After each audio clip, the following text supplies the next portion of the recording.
नमस्कार दोस्तों, कैसे हैं आप लोग। मेरा नाम सौरभ कुमार है और मैं आप लोग को यहाँ पर लूसेंट का जनरल नॉलेज पढ़ा रहा हूँ, जो कि आपका ये ऑब्जेक्टिव किताब है, वस्तुनिष्ठ किताब है।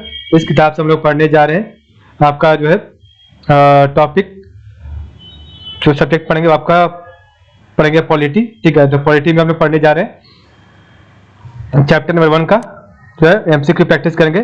तो आपका इंडियन पॉलिटी का जो कि आपका चैप्टर नंबर 2, इसमें आपका सेकंड नंबर सब्जेक्ट है और इसका चैप्टर नंबर 1 आज हम पढ़ेंगे। ठीक है, तो चलिए स्टार्ट करते हैं।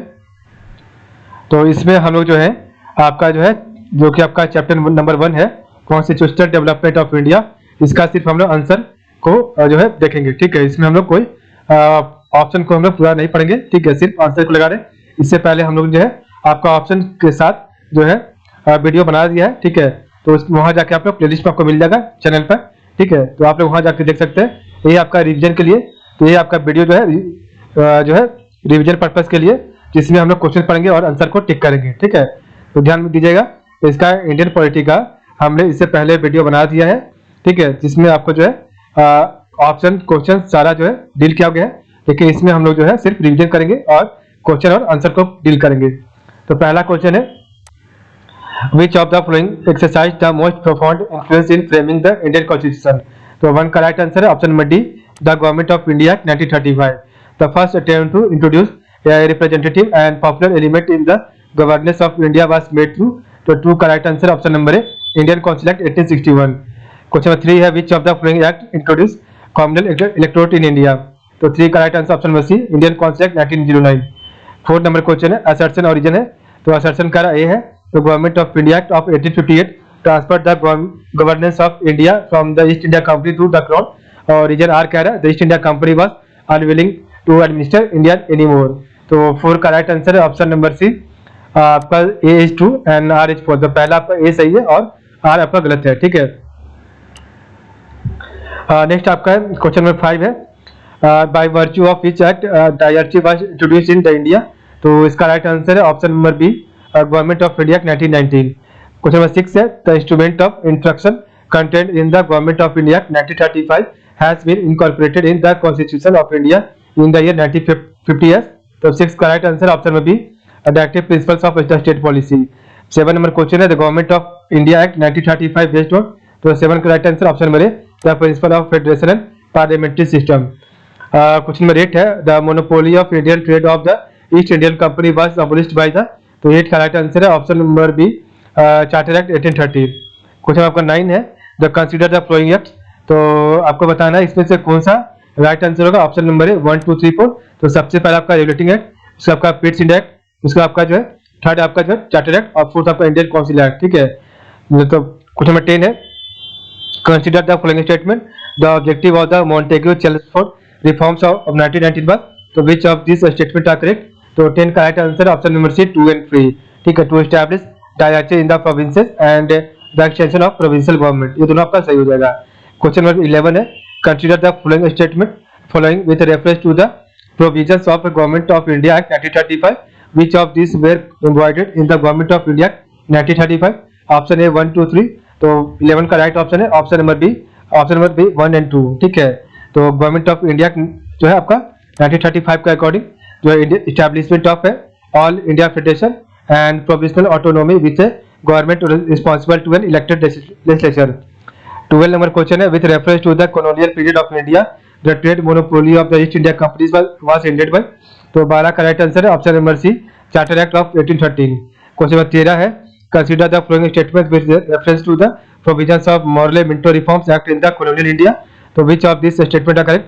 तो 13 का राइट आंसर है ऑप्शन नंबर सी, 1 2 3. ठीक है, the Morley Minto reform act raised the number of additional number of the central legislature, ये सही है.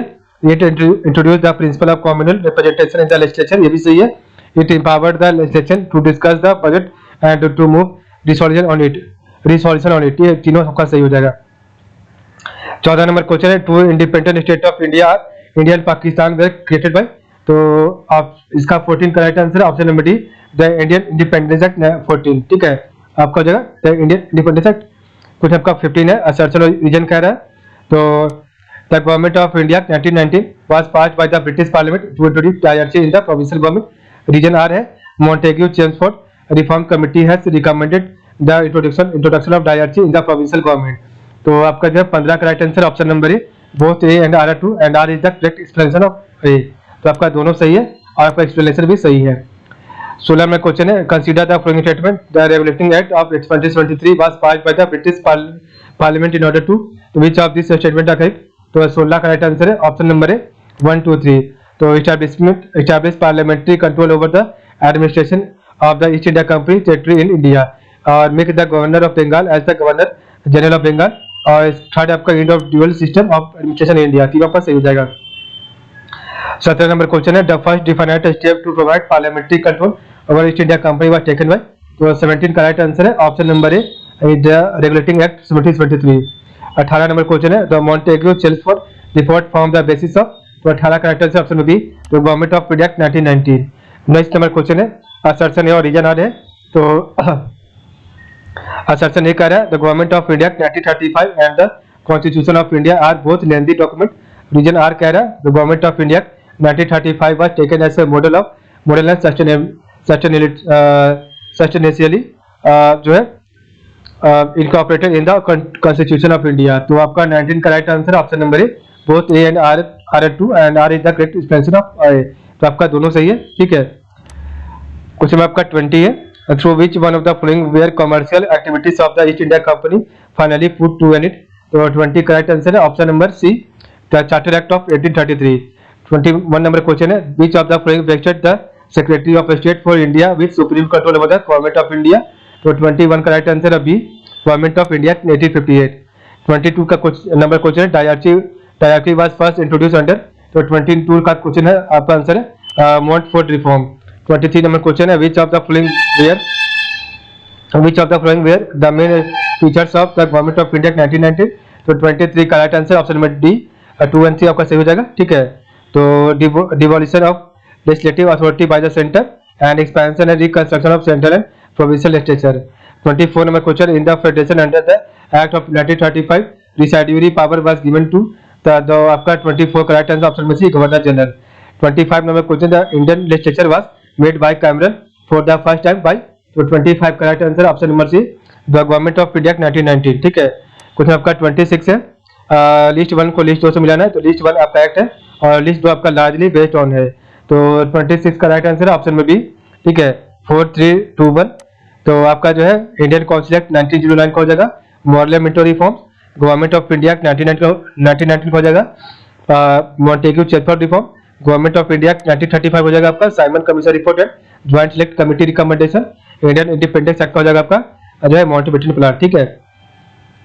क्वेश्चन आपका 27 है, which of the following is correct. तो 27 का राइट आंसर है option number A, the Nehru report 1928 had advocated the inclusion of fundamental rights in the constitution of India, ये आपका सही है। 28 नंबर क्वेश्चन है, which of the following act was described by Jawaharlal Nehru as a charter of slavery. तो 28 का right answer है option number D, Government of India 1935। 29 number question है, in which year did the parliament adopt Indian constitution. तो 29 का right answer है option number C, 1950।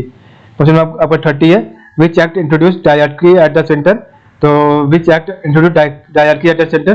तो 30 का right answer है option number C, government of India 1935।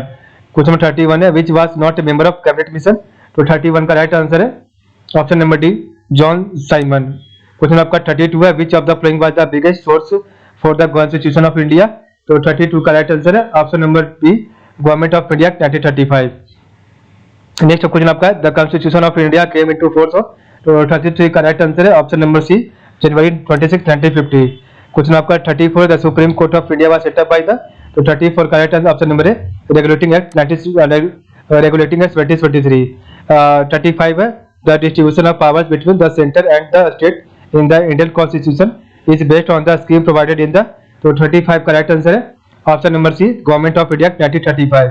36 number question है, which of the following are the principle features of the government of India 1919। तो select the correct answer using the code given below. तो आपका 36 का right option है option number C, 1 and 3 only. तो introduction of directory in the executive government of the provinces और devolution of legislative authority by the centre to the provinces, ये तो सही है। और introduction of separate communal electorates for Muslim, ये गलत है। 37 नंबर क्वेश्चन है, the Indian independence will receive the royal assent on? तो 37 का राइट आंसर ऑप्शन नंबर है जुलाई 18 1947। तो Indian independence will receive the royal assent of July 18 1947। ठीक है, तो इस प्रकार हमने देखा आज का वीडियो। तो आज के लिए बस इतना ही। आप लोग का बहुत बहुत धन्यवाद। ठीक है, कल हम पढ़ेंगे चैप्टर नंबर 2 इंडियन पॉलिटी का। ठीक है।